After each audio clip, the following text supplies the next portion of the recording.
Sveicināti visiem! Mēs turpinām mācīties par finansēm. Šodien ir pēdējā stunda, un mēs drusku parunāsim par visādām tādām lietām, varbūt, par kurām mēs neesam runājuši. Dievs mums dod spēju visā būt svētītiem, visā, ko mēs darām. Bet ir vēl viena lieta, kas jāapgūst. Lai mums izdotos, mums ir vajadzīga gudrība. Un tās gudrības mums bieži vien pietrūks, mēs daudz ko nezinām. Es zinu cilvēkus, kuri ir uzticami ziedotāji, un viņi ticēja Dievam, bet tie nezināja, kā rīkoties ar finansēm pareizi, un tad arī mēs zaudējam. Tādā gadījumā cilvēkam finanses nepieaugs. Mēs darām daudz tādu kļūdu, par kurām mēs paši neuzskatām, ka tās ir kļūdas, vienkārši aiz nezināšanas. Un tad, kad mēs mainām savu darbību, vispirms domāšanu, un tad pēc tam arī mainīsies vispārējais. Ir vajadzīgs ne tikai ticēt Dievam un ziedot, ir vajadzīgs tādas praktiskas zināšanas, kad mēs pielietojam Dievu vārdu, ka mēs pielietojam arī citu cilvēku gudrību, un ko mēs no Bībeles uzzinām. Piemērs, Amerikā kādreiz bija tāda mācība, kura mācīja par to un par šo lietu, šai lietai ticēja liela daļa kalpotāju. Ja Dievs ir aicinājis kalpošanā, tad tu nedrīkst strādāt citu darbu. Ja tu strādā, tad tas ir grēks, jo tev jāveltī sev kalpošanai 100%. Tāda mācība gāja un ilgus gadus diezgan, un daudz cilvēki dzīvoja gaidīdami brīnumus un dažādās situācijās esot. Gala rezultātā jāsaka, ka dažreiz cilvēki rada sev grūtības savu muļķību dēļ. Un šie cilvēki darbu nemeklēja, tie domāja, Dievs par viņiem parūpēsies, bet sākumā kalpotājs varbūt tikai māca, varbūt draudzē kādu stundu vai svētdienas skolā. Šī kalpošana nav tik liela. Paskatīsimies rakstu vietā 1. Korintiešiem 9. nodaļa no 9. līdz 14. pantām. Jeb vai tikai man un Barnabam vien nebūtu tiesības nestrādāt, kas tad iet karā ar savu maizi, kas dēsta vīndārzu un nētā augļus, jeb kas gana lopus un nebauda viņu piena, vai es to nerunāju tikai pēc cilvēku domām, jeb vai to nesaka arī pati bauslība, jo Mūzes bauslībā rakstīts, tev nebūs vērsim, kas viņa labību purnu aizsiet, vai tad Dievs tur runā par vēršiem, vai viņš to nesaka mūsu dēļ, jo mūsu dēļ taču ir rakstīts arājam jār cerībā, kūlējam jākuļ cerībā, ka tam tiks sava daļa.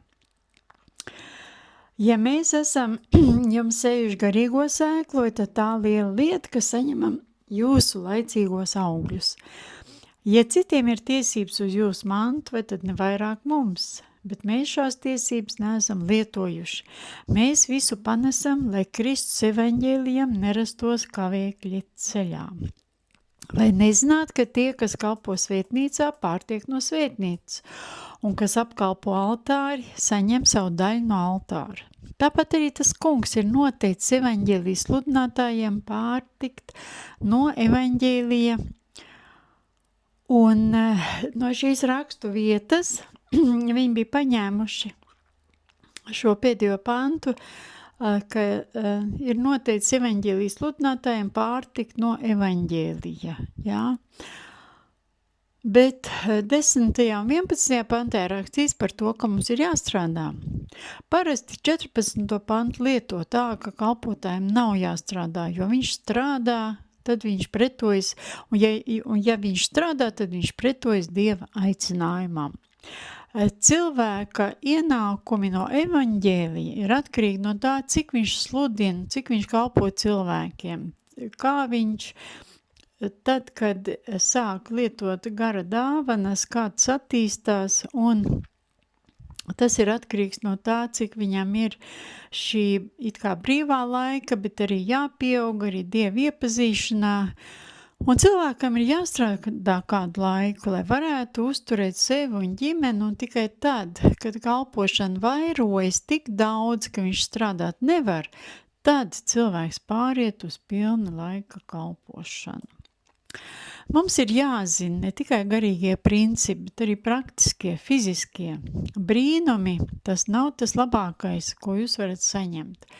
Labāk ir dzīvot svētībās nekā brīnumos. Mums ir jāzina fiziskie likumi, praktiskais pielietojums fiziskiem likumiem, ne tikai garīgie likumi. Kādreiz liekas, kad kristieši ir tik super garīgi, kad vispār nepielieto praktiskās zināšanas, un faktiski visa dzīve paiet tādos, amerikāņu kalniņos augšā lejā. Un tad, kad Dievs jūs izved un glābj jūs no nepareiziem lēmumiem un darbības, tad jūs saņemat zināšanas, kas jums nepieciešams, lai pareizi rīkotos ar finansēm, kas jums ir tagad, ka jūs pieņemat šīs zināšanas, ka jūs pieņemat ne tikai to, kas ir garīgs, bet arī to, kas fiziski un kā tas ir darāms. Un mums ir daudz, kas jāzina, lai mēs varētu pareizi rīkoties ar to, ko Dievs mums devis. Vispirms, protams, mums ir jāuzticās Dievam, lai Dieva labvēlība ir pār mums vienmēr. Un tā ir tā labākā daļa, bet tā neaizvieto fizisko daļu. Kur un kā mums ir jārīkojas ar finansēm. Protams, mēs izvēlamies, ar kādiem cilvēkiem mēs kopā kalposim, un tas arī nav mazsvarīgi. Neizdariet ļoti ātrus lēmumus, vērojiet cilvēkus, un Dievs jūs pievedīs pie tiem cilvēkiem, ar kuriem kopā jūs varēsiet pieaugt. Un mums ir jābūt pietiekoši prāta, lai atzītu, ka mēs visu nezinām. Un to, ka mēs varam kļūdīties. Cilvēki parasti grib tā visu ļoti perfekti un pareizi uzreiz, lai tas būtu. Bet tas tā nenotiek. Mēs pieaugam caur Dievu vārdu, ka Dievs mūs ved soli pa solim, un paldies Dievam, ka Dievs mūs dod tādus cilvēkus dzīvē, kas saprot vairāk, no kuriem mēs varam mācīties un kuriem mēs varam būt par svētību. Un tad arī finanses uzlabojas. Un pēc kāda laika jums viss mainās, visas sfēras, ja jūs mācāties rīkoties ar finansēm, kas jums ir tagad. Nevis tas, kas varētu būt, vai tas, kas būs. Ir divi aspekti, garīgais un fiziskais. Un svarīga ir šo divu aspektu kombinācija. Tas nav tikai garīgais un tas nav tikai fiziskais. Dievs radīja likumu. Kad tu sludini evaņģēliju, tu pārties no tā. Ja tu sludini tikai daļēju laiku, tu esi aizņemts tikai dažreiz, kad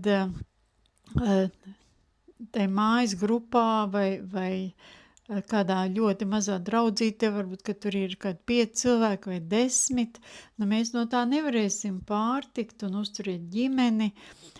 Kāds varbūt teiks, man nav pilnlaika kalpošanas, bet es uzticos Dievam. Jā, tā arī var būt, ka viens, ko iedod, cits iedod, bet tas nekad nebūs tik daudz, ka būs pārpilnība. Varbūt jūs knapi savilksiet gals, lai iztiktu, bet ne vairāk. Ir starpības starp svētībām un brīnumiem. Mums brīnums ir vajadzīgs tad, kad mums ir krīzes stāvoklis. Un tādēļ, ja jūs gaidat visu laiku no Dieva brīnums, tad ar garantiju pirms brīnumiem ir jābūt krīzēm. Atceraties arī par atraidni, ko mēs pagājušā stundā runājām. Viņai bija krīze, un tad notika brīnumi. Cilvēki, kas dzīvo no brīnuma līdz brīnumam, tie dzīvo no vienas krīzes uz otru.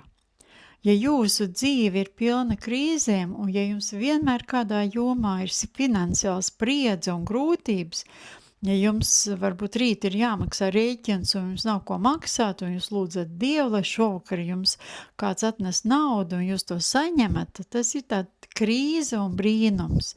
Slavu Dievam, ka jūs to saņemat, bet jums ir jāsaprot, ka tā nav dzīves svētībās.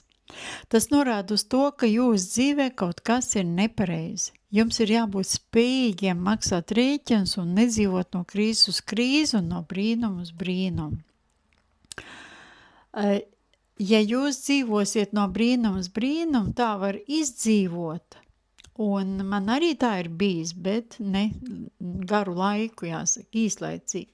Bet ja mēs paņemam, piemēram, 100 cilvēkus, kas pastāvīgi cīnās ar to, tad diez vai atradīsies 1 vai 2 cilvēki, kas tādu spiedienu var izturēt ilgstoši. Jūs ilgstoši nevarat to izturēt, ja jums visu laiku ir jācīnās ar finansiālām problēmām. Padomājiet, mēs darām kaut ko nepareizi, ja mums tas ir ilgstoši un mēs neredzam rezultātu. Mums ir jāmaina domāšana, mums ir varbūt jāmaina attieksme pret Dievu vārdu, pret sapratni, varbūt ir jāmācās un jāiegrimst šai vārda izpētē par finansēm vai vispār par Dievu vārdu, cik viņš ir uzticams. Un viss būtu daudz vienkāršāk, ja finanses jautājumā mēs varētu darīt, kā rakstīts, izlasīsim 2. Tesalonikiešiem 3. nodaļa no 7. līdz 10. pantam. 2. Tesalonikiešiem 3. nodaļa no 7. līdz 10. pantam. Jūs paši zināt, kā jums jāsako mūsu paraugam, jo mēs jūs starpā neesam dzīvojuši nekārtīgi. Neesam arī ne pie viena aizēduši par brīvu, bet esam dienām naktīm grūti strādājuši un pūlējušies, lai nevienam no jums nebūtu par apgrūtinājumu. Nevis it kā mums nebūtu uz to tiesības, bet lai jums būtu par paraugu, ka jūs mums varētu sekot. Jo, kad bijāt pie jums, mēs noteicām jums, ja kas negrib strādāt, tam arī nebūs ēst. Tāda attieksme ir, kas daudziem grūti pieņemama. Mums pa visu ir jāmaksā pilna cena, nevis jāgaida atlaides vai kaut kas jādabū pa velti. To saka Pāvils. Pāvils par visu maksāja pats un vēl rūpējās par citiem. Es esmu stāstījis tikai nedaudz, kādas man ir bijušas grūtības, un vispār tā būs slikta liecība par kristieti, kam pastāvīgi nav naudas. Bet, ja es jums to stāstu, tāpat kā es esmu mācījis par nabadzības garu, kuru arī es noteikti atkārtošu, un tā mācība būs daudz pilnīgāka par to, ko es mācīju kādā draudzē. Un ir ieraksti, bet šī ir tikai daļa no tās mācības, un es ticu, ka tā ir vajadzīga mums. Ja kā mēs domājam, kā mēs rīkojamies, ko mēs runājam, tas viss ir saistīts ar Dievu vārdu. Attieksme, kas liecina par to, ka kristietim nav naudas, ka viņš žēlojas un prasa visiem palīdzību, tas nav tas labākais piemērs. Varbūt es nevisai pareizi rīkojos, bet nevienam neko neesmu prasījusi. Es nekad nestāstīju par savām problēmām, pat ne māsai, nekādam citam cilvēkam, jo tā vienkārši nav laba liecība priekš kristiešu. Tā nav laba liecība, ka man nav naudas. Tā mēs parādām, kāds ir mūsu Dievs, ja mēs tā darām. Tāpēc, ka Bībele saka, un es šo pantu izlasīju, tikko, jāsaka, iekrīt Bībelēs, kad es izlasīju šo pantu, man tas ļoti palīdzēja pieaugt sapratnē. Psalms 37. 25. pants. Es biju jauns un kļuvu vecs, bet nekad es neredzēju taisno atstātu, nedz arī viņu bērnus lūdzam maizi. Lūdzu, nekad es neredzēju taisno atstātu. Dievs mani nekad neatstāja, nepameta. Es biju jauns un kļuvu vecs, tas nozīmē visu mūžu. Un tāpēc es to arī nekad nedarīju pretēji tam, kas te ir rakstīts.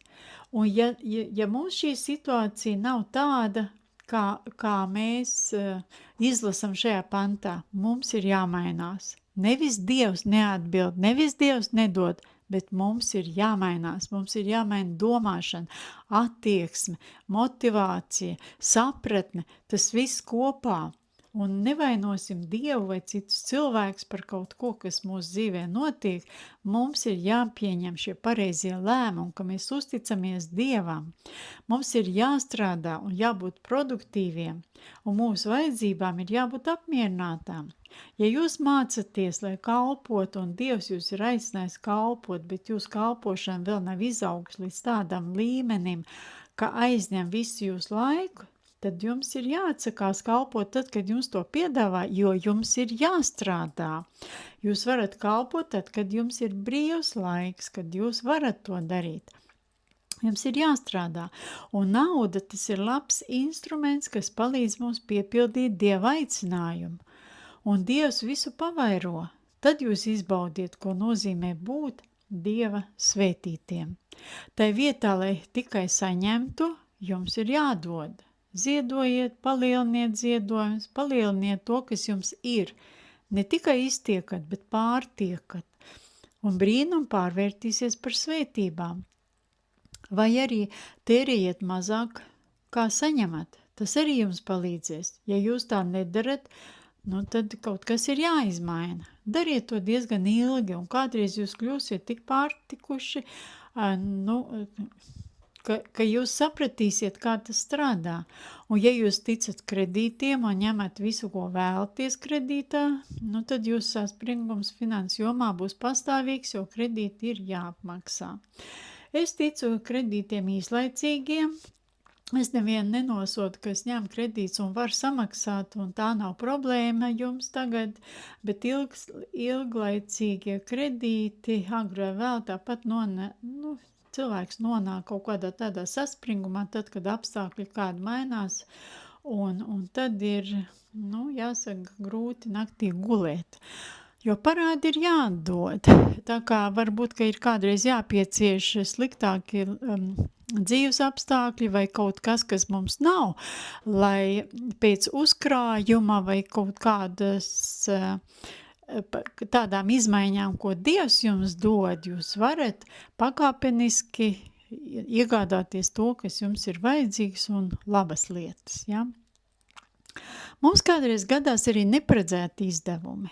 Kaut kas salūst, jāatjauno, un tad, ja nav ietaupījumi, mums ir problēmas. Mēs nevaram par kaut ko samaksāt. Ja jums šodien ir vajadzīga nauda, tad es nezinu, tad ir jāstrādā, un jāstrādā daudz. Un ja mēs nestrādājam, tad mums arī nav ko žēloties. Un paskatīsimies tagad Apostoļu darbu 20. nodaļu.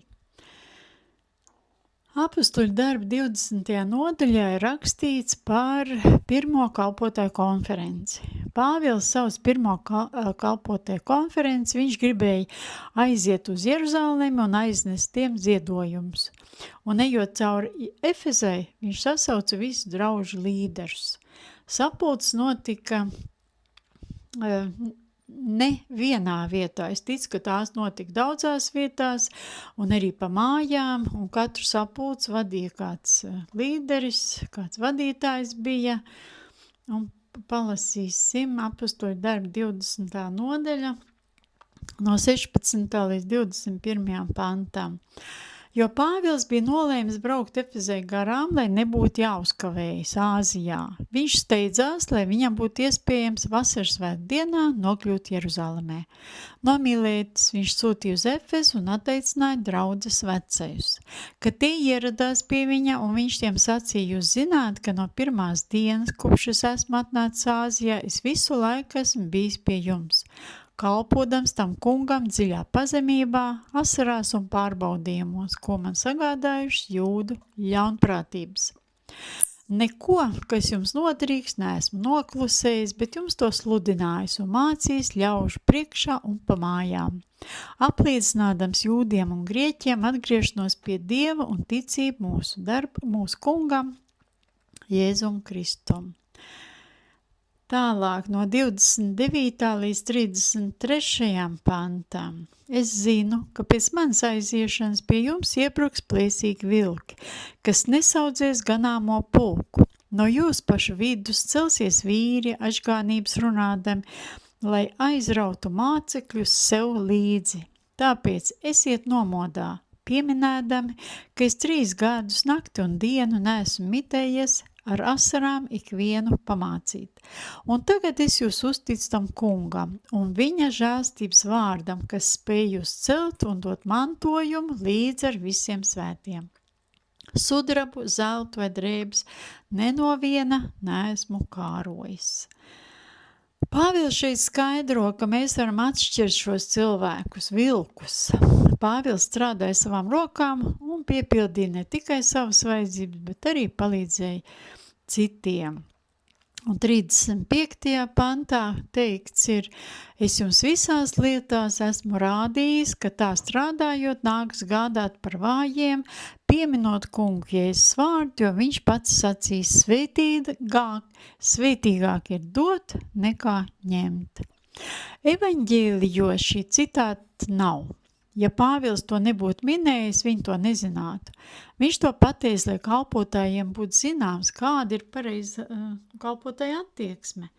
Viņš to pateica kā savu piemēru, ka viņš tā ir darījis. Svētīgāk ir dot nekā ņemt.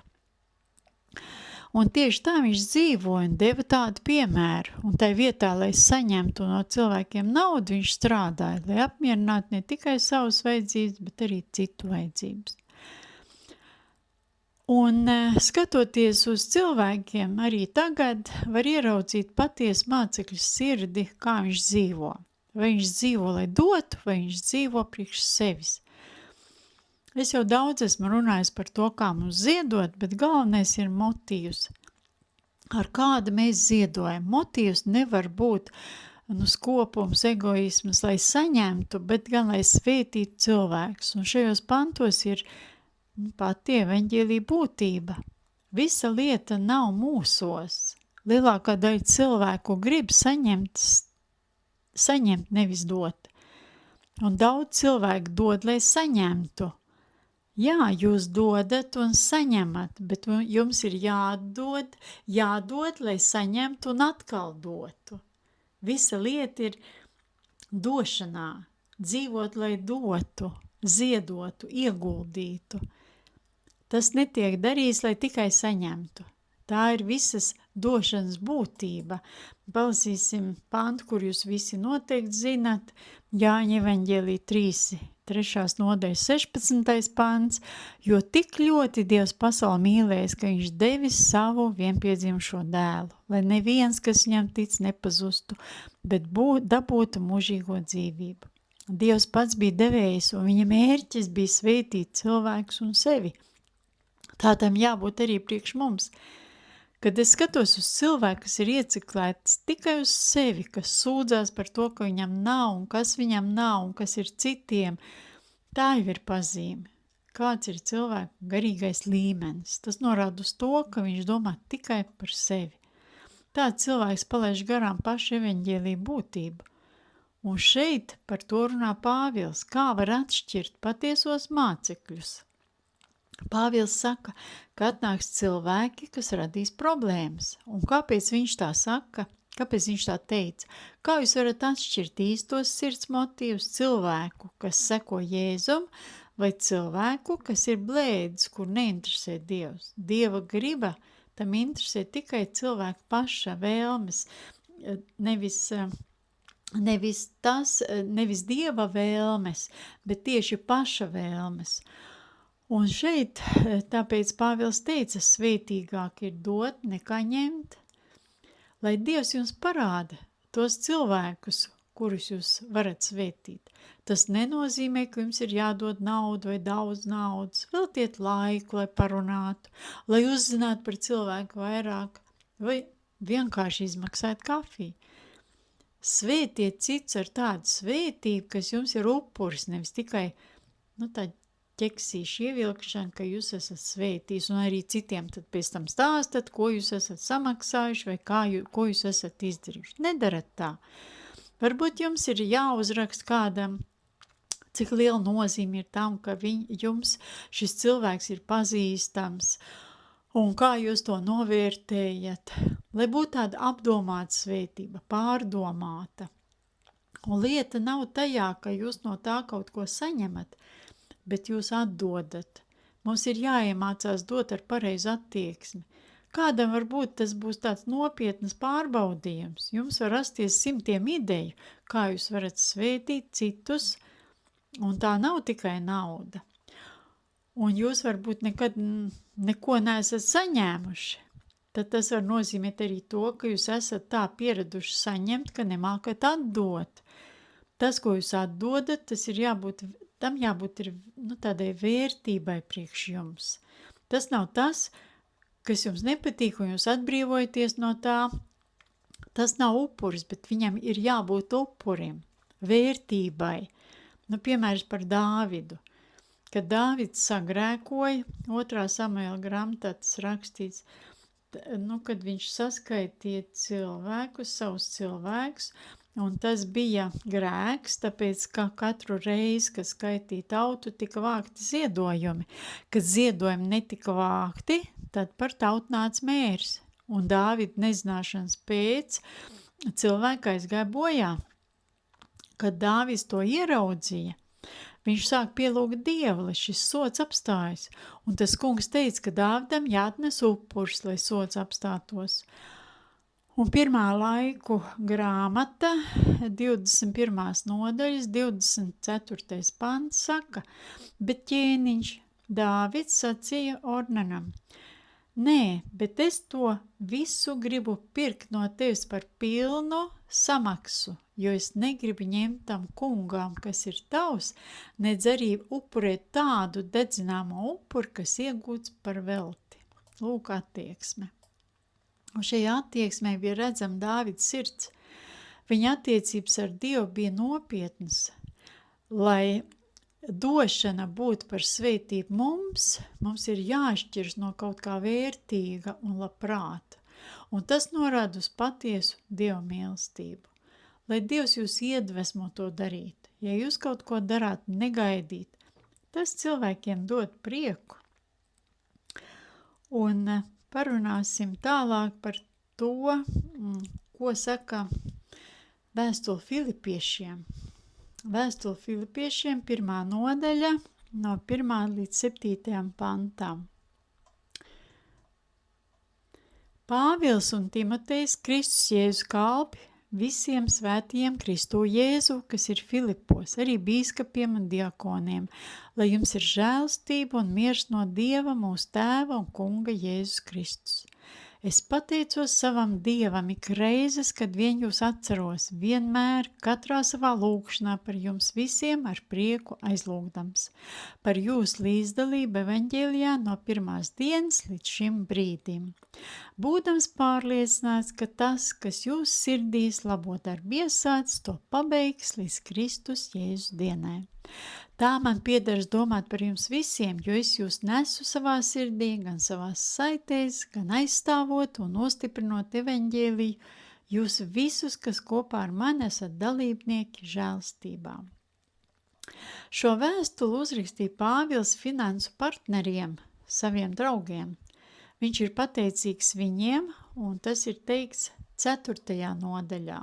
Filipiešiem 4. nodaļa no 14 līdz 19.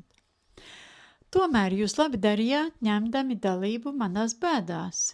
Jūs, filipieši, arī zināt, ka evaņģēlijas sludināšanas sākumā, kad es izgāju no Maķedonijas, neviena draudze nebiedrojās ar mani došanā un ņemšanā, kā vien jūs. To jūs uz Tesaloniku vienreiz un otrais sūtījāt manām vajadzībām.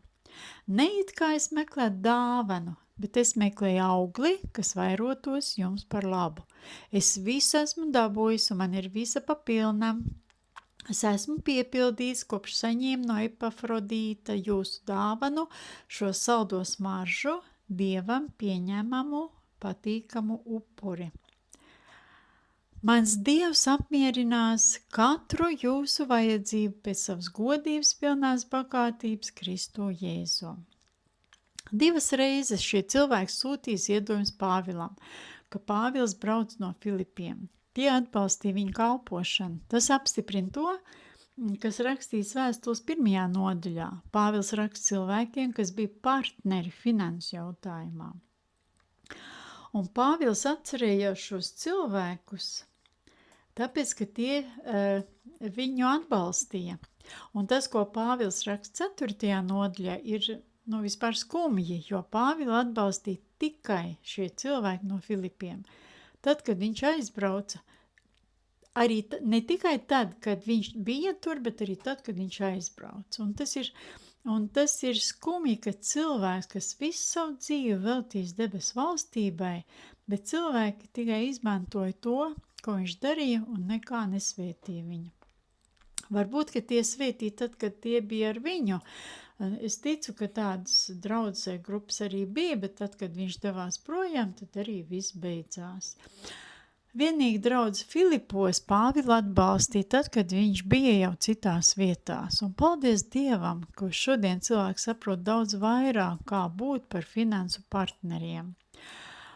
Un kad Pāvils bija cietumā, viņi izdzirdēja, filipieši izdzirdēja par Pāvilu, ka viņam draud nāves sods. Pāvils neskuma par to, ka viņu grib sodīt. Viņš rakstīja filipiešiem, ka ar viņu viss ir kārtībā. Padomājiet, cik mēs daudz sūdzamies par tādiem sīkumiem, salīdzinot ar to, kā Pāvils cieta. Palasīsim Filipiešiem 1. nodaļa no 20. līdz 24. pantam. Jo es gaidu un ceru, ka es nevienā vietā neplikšu kaunā, bet kā vienmēr arī tagad atklātībā Kristus tiks pagodināts manā miesā vai ar dzīvību vai nāvi, jo dzīvot man ir Kristus un mirt ieguvums. Bet ja dzīvot miesā man ir darba auglis, tad es nezinu, ko lai izvēlos. Mani spiež no abām pusēm, es kāroju atraisīties un būt kopā ar Kristu, kas ir daudz, daudz labāk, bet jūs dēļ nepieciešams palikt miesā.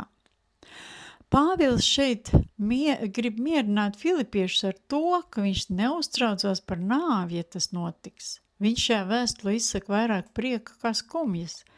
Par prieku viņš raksta šajā vēstulē 17 reizes. Tā jau ir laba liecība pati par sevi. Paņemat kā piemēru par to, kad jūs priecājaties un kad jūs skumstat, un vai ir vērts skumt par to, par ko jūs skumstat. Tālāk lasam Filipiešiem 4. nodaļa no 10. līdz 14. pantām, bet es ļoti priecājos iekšā kungu par to, ka jūs jau atkal esat atplaukuši gādībā par mani. Jūs gādājat arī agrāk, bet jums trūka izdevības. Es to nesaku trūkumu dēļ, jo es esmu mācījies būt pieticīgs ar to, kas man ir. Es protu būt zems, protu arī dzīvot pilnībā. Nekas man nav svešs, protu būt paēdis un izsalcis, dzīvot pilnībā un ciest trūkumu. Es visu spēju tā spēkā, kas mani dara stipru. Tomēr jūs labi darījāt, ņemdami dalību manās bēdās. Padomājiet, es kādreiz pievērsu to šajā pantā, kurš tas pants bija, tas ir 11. Es to nesaku trūkumu dēļ, jo es esmu mācījies būt pieticīgs ar to, kas man ir.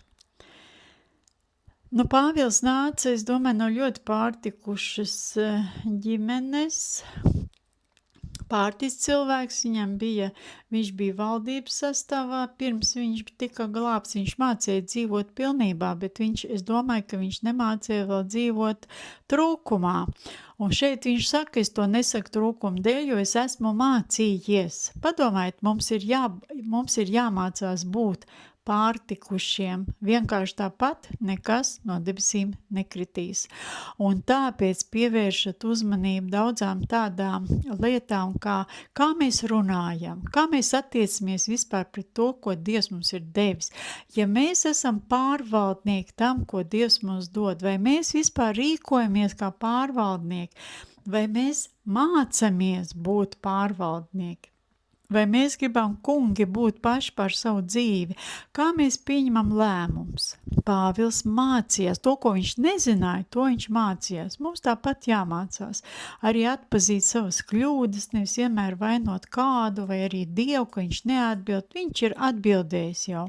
Viņš visu ir izdarījis. Viņš neko vairāk nedarīs. mums ir jāmainās, mums ir jāmaina domāšana.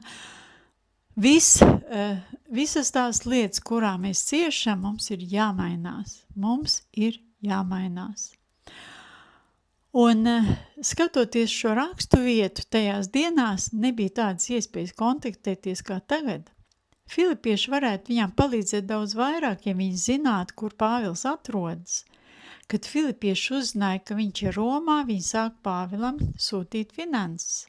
Viņš raksta filipiešiem, ka atrodas cietumā, bet ne ciešanās. Tās svētības, ko sūtīja filipieši, viņu iedvesmoja, un viņš bija apmierināts.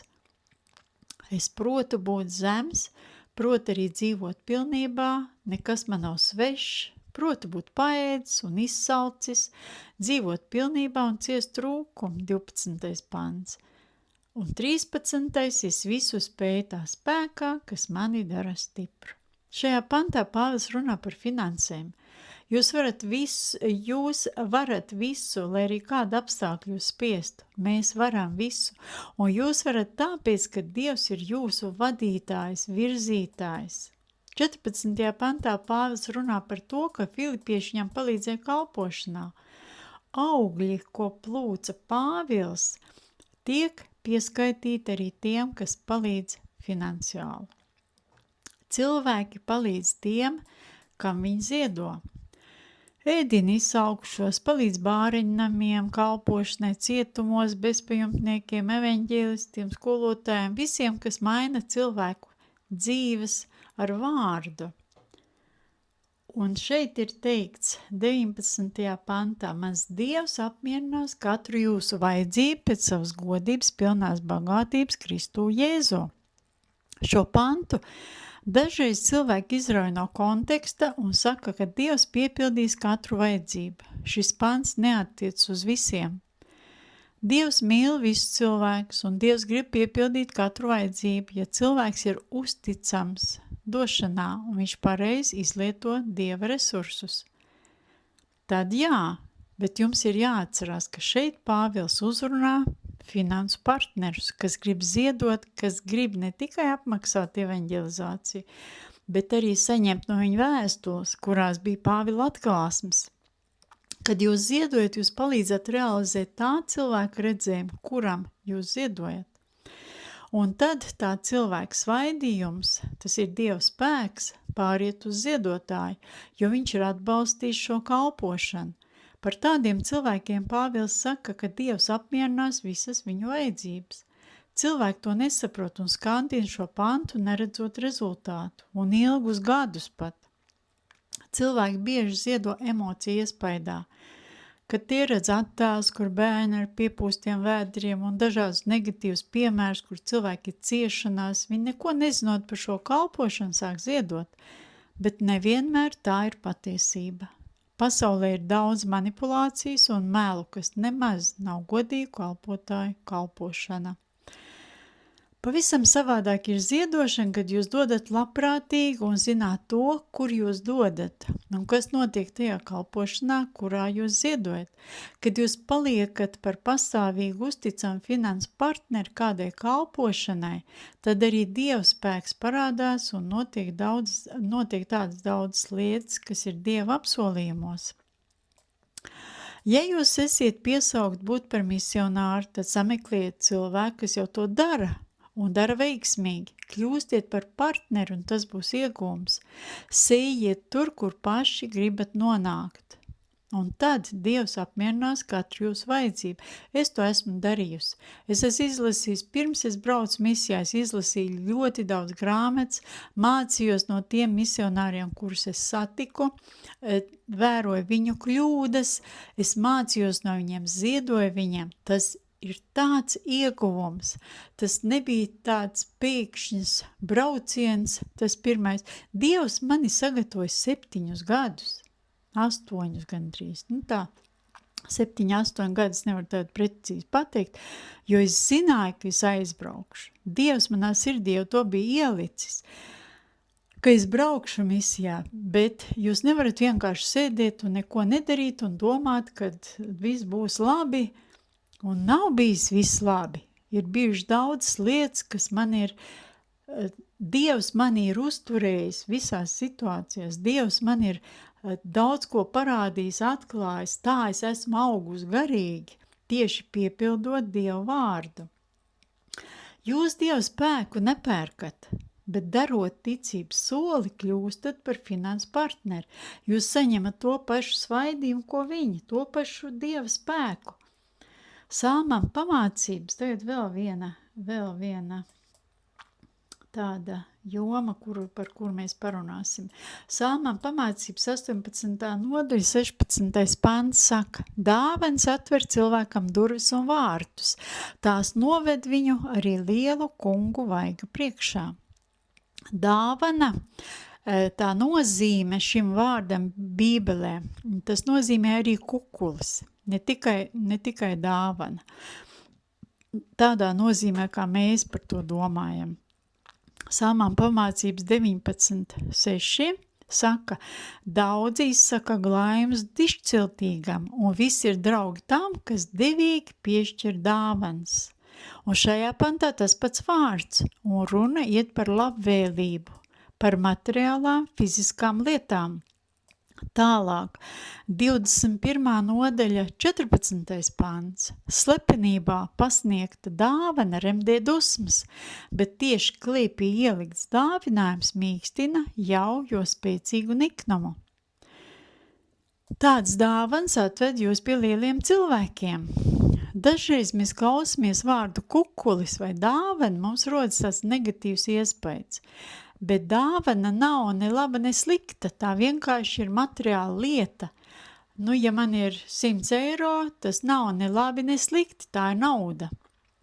Svarīgāk ir, ko es ar šo naudu daru, un ar naudas palīdzību jūs varat ietekmēt cilvēkus, kā jau mēs runājām pirmajās stundās. Dāvans jūs varat izmantot kā svētības un atvērt paši sev jaunas durvis. Kad jūs dāvināt, jūs atverat durvis svētībām un labvēlībai no cilvēku puses. Ja jūs dodat dāvanu, lai ar šo cilvēku manipulētu un piespiestu darīt nepareizas lietas, tad tā sauc kukuļdošanu. Palasīsim vienu rakstu vietu, kas arī ir ļoti zīmīga. 1. ķēniņa 10. nodaļa, no 1. līdz 12. pantam. Atkal gara rakstu vieta, jūs to paši pēc tam varat atkārtot, izlasīt, padomāt, un Dievs jums atklās arvien vairāk. Un, kad Sābas kaimiņiem dzirdēja Salmans slavu, kas tam radās tā kunga vārdam uzceltā nama dēļ, tad tā nāca viņu pārbaudīt ar mīklām. Un viņi nonāca Jeruzalemē ar ļoti daudziem pavadoņiem, ar kamieļiem, kas nesa balzām, un ļoti daudz zelta un dārgakmeņu. Un viņi nāca pie Salmana un sacīja viņam itin visu, kas viņai bija uz sirds. Salmans atbildēja uz visiem viņas jautājumiem. Ķēniņam nebija nekā apslēpta, ko viņš tai nebūtu izskaidrojis. Un Sābas ķēniens skatīja gan visu Salmanu gudrību, gan arī namu, ko viņš bija uzcēlis. Un viņa ēdiens uz viņa galda, un viņa kalpu mītnes, un viņa kalpotāju stāju, un viņa tērpus, arī dzērienu pasniegšanas veidu, un viņa dedzināmos upurus, kādus viņš upurēja tā kunga namā, un viņai aiz izbrīna aizrāvās elpa. Un viņa sacīja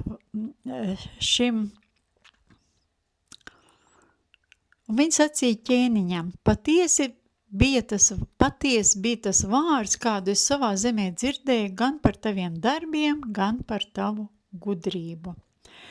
Tomēr es šim vārdam tikmēr negribēju ticēt, īkāms es pati nācu un apskatīju savām acīm, un arī pusi vēl es nezināju, tava gudrība un labklājība pārsniedz visu, ko biju dzirdējusi. Svētīgi ir tavu vīri un svētīgi ir tavu kalpotāji, kas ikdienas stāv tavā priekšā, tie, kuri dzird tavu gudrību. Lai slavēts ir tas kungs, tavs Dievs, kam labpaticies tevi uzcelt no Izraēla troņa savas mūžīgās mīlestības dēļ pret Izraēlu un kas tevi cēlis par ķēniņu, lai tu darītu tiesu un taisnību. Un viņi iedeva ķēniņam 120 talentu zelta un balzām lielā vairumā un dārgakmeņus. Neviens tik daudz balzām nekad vairs neatnes, cik Sābas ķēniņiene bija iedevusi Salmanam. Un arī Hīrām kuģi, kas no Ofīras atved zeltu, atved no Ofīras lielos daudzumos sarkankoku un dārgus akmeņus. Un ķēniņš no sarkankoka lika darināt margas, tā kunga namam, kā arī cītars un arfas dziedoņiem. Un tādi sarkankoki nekad vairs netika atvesti un netika redzēti līdz pat šai dienai. Tālāk 10. nodaļa no 13. līdz 29. Ieklausaties, es domāju, jūs šo raksturvietu izlasīsiet paši esot pārdomās par to, kas te ir rakstīts, jo mēs par to pārspriedīsim un tad arī vairāk sapratīsim pašu došanas principu. No 13. panta, bet ķēniņš Salmans deva Sābas kaimiņienei visu, kas tai patika, ko viņa no tā izlūdzās, neskaitot to, kas no paša ķēniņa Salmana rokas tai jau bija ticis dots. Tad viņa ar saviem kalpiem devās atpakaļ un atgriezās savā zemē. Un zelta svars, kāds ķēniņam Salmanam ienāca gadā, bija 666 talenti zelta. Neskaitot ienākumus no tirgotājiem un veikalniekiem, no visiem Arābijas ķēniņiem un no zemes pārvaldniekiem. Un ķēniņš Salmans lika taisīt 200 vairogu no plāna izkalta zelta, 600 zelta gabalu viņš deva katram vairogam. Arī 300 mazo vairogu tika darināti no kalta zelta, 300 zelta gabalu viņš deva vienam mazajam vairogam, un ķēniņš tos novietoja Libanona ciedru namā. Un ķēniņš darināja lielu troni no ziloņkaula, viņš to pārvilka ar tīru zeltu. Šim tronim bija 6 pakāpieni, tā muguras atbalsta augšai daļa bija apaļa, bet abos sānos bija roku atbalsts un 2 lauvas bija līdzās šiem atbalstiem. Bet 12 lauvas, kas bija uz 6 pakāpieniem abējās pusēs. Nekas tāds nevienā ķēniņa valstī nekad nebija darināts. Un arī visi ķēniņa Salmana dzeramie trauki bija no zelta. Un tāpat arī visi Libanona ciedru nama trauki bija no tīra zelta. Tur nebija nec sudraba, nec zvara, jo Salmana laikā to ne par ko neturēja. Padomājiet, sudrabu ne par ko neturēja. Un ķēniņam bija Taršišas kuģi, kas devās jūrā līdzās Hīrām kuģu vienībai. Šie Taršišas kuģi reizi 3 gados atgriezās atpakaļ, tad tie atveda zeltu, sudrabu un ziloņkaulu, mērkaķus un pāvus. Un ķēniņš Salmans kļuva visvarenākais visu zemju ķēniņu starpā turībā un gudrībā. Un visa pasaule meklēja Salmana vaigu, lai dzirdētu viņa gudrību, kādu Dievs tam bija licis sirdī. Un tie katrs atnes savu dāvanu, sudraba rīkus un zelta traukus un drānas, miris un balzām, zirgus un mūļus, tā tas notika katru gadu. Un Salmans savāc vienkops kararatus un jātniekus, viņam bija 1400 kararatu un 12,000 jātnieku, un viņš tos novietoja kararatu pilsētās un pie ķēniņa Jeruzalemē. Un darīja ķēniņš, ka sudraba Jeruzalemē bija tik daudz kā akmeņu un ciedru koku, kā vīģes koku ielējās. Un Salmans ieveda zirgus gan no Ēģiptes, gan no Koas. Ķēniņi uzpircētos saņēma no Koas par cietu cenu. Un tie ieved no Ēģiptes kararatus par 600 sudraba seķiļiem, bet vienu zirgu par 150, un tāpat ar viņu starpniecību tos piegādāja visiem hetiešu ķēniņiem un Arams ķēniņiem. Sābas ķēniņiene, padomājiet, Sābas ķēniņiene veda Salmanam, kā gudri cilvēki ir aprēķinājuši, apmēram 1 miljardu vērtībā zeltu. Viņa to atveda tādā vērtībā, kā tūlīt mēs turpināsim.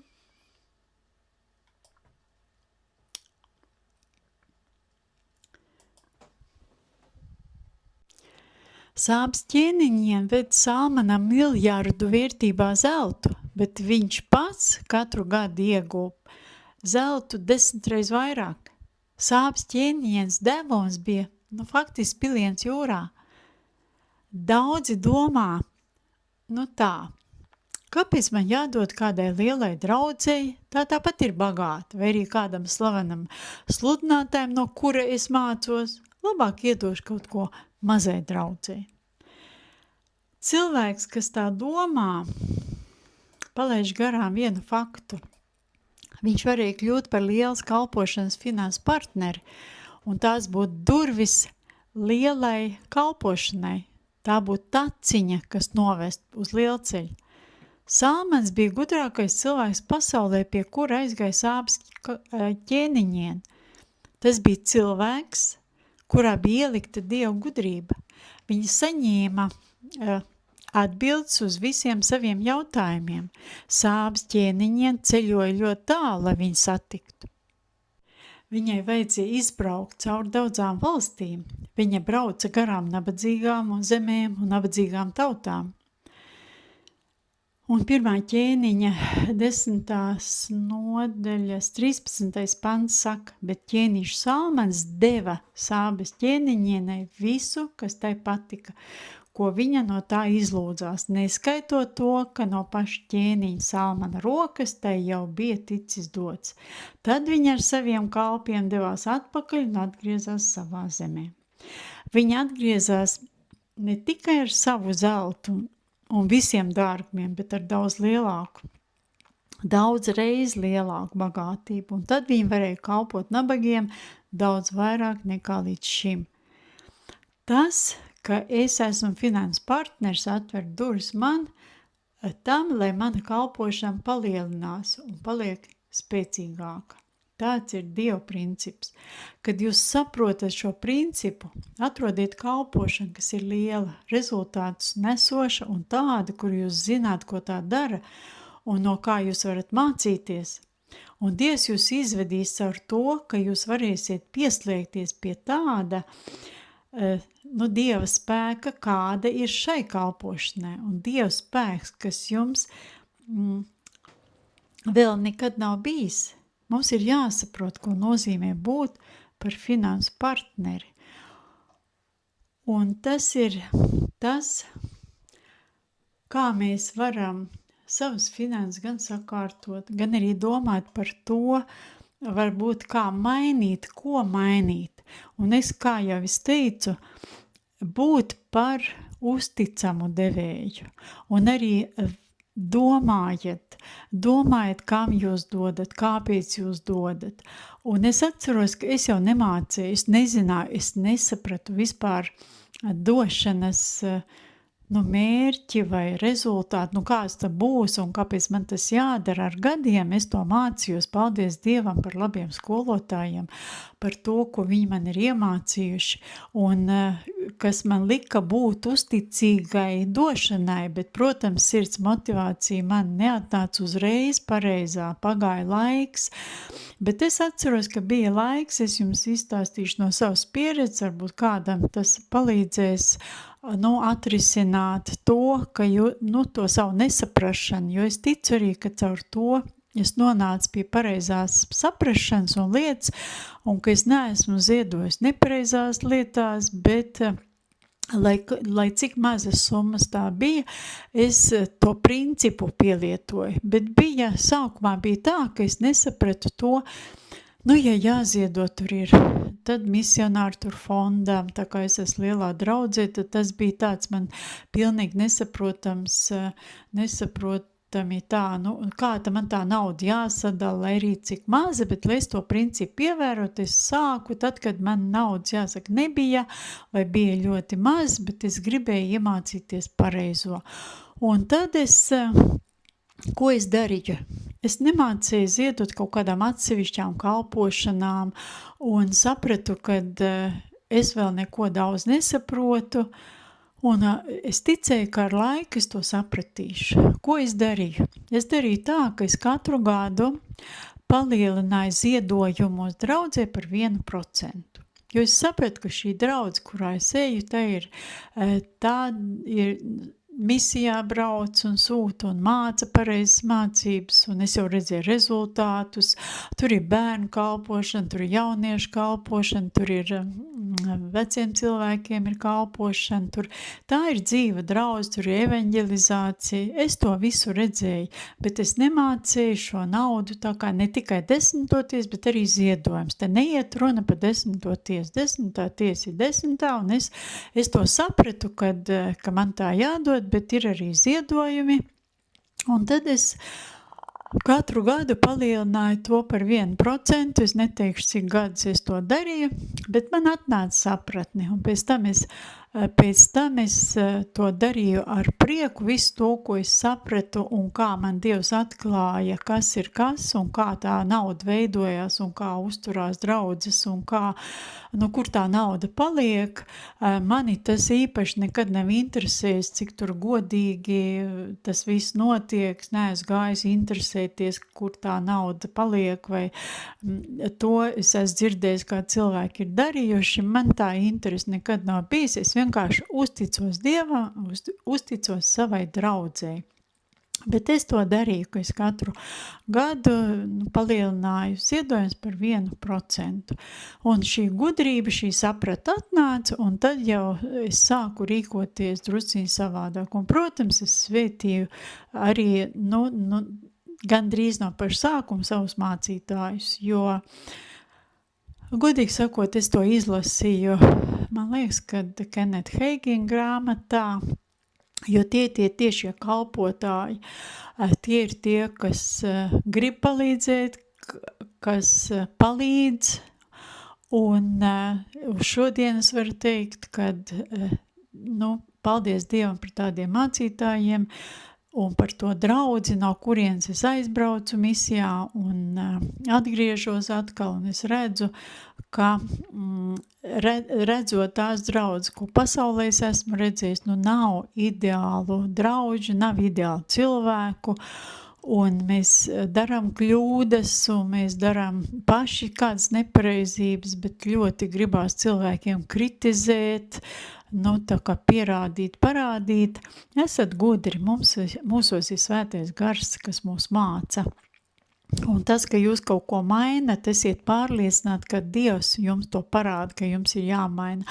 Nevis jūs uz emociju pamata tagad kaut ko darat. Man ir prieks par to, ka jūs klausaties šo mācību. Šī ir pēdējā stunda. Ja jums ir kādi jautājumi, jūs varat rakstīt, zvanīt, prasīt, jo tagad savalkot visu šo mācību kopā, jums varbūt radīsies vēl kādi jautājumi. Bet jūs esat svētīti, un šī svētība, kas mums jau ir iedot, mums tā ir jāmāk pieņemt, jāmāk saprast, ka kas tiešām ir svētība. Un es tad lūkšu, Debes Tēvs, es pateicos par tavu patiesību, jo svētīgāk ir dot nekā ņemt. Es lūdzu par tiem, kas klausās, lai visi to saprastu, lai katrs saņemtu atklāsmi par to. Palīdzi mums pieņemt pareizes lēmumus, lai mēs vairāk domātu par citiem cilvēkiem un par to, ka mēs esam tikai pārvaldnieki, ka tu esi mūsu kungs, ka tu esi mūsu svētība avots. Dod mums vēlēšanos kādu svētīt, lai svētīts tas laiks, kad mēs mainamies un saprotam tavu gribu, tavu gudrību, visu, kas nāk no tevis, jo svētais gars ir vislabākais skolotājs un visa slava, gods un pateicība tev vienīgajam. Jēzus vārdā, āmen.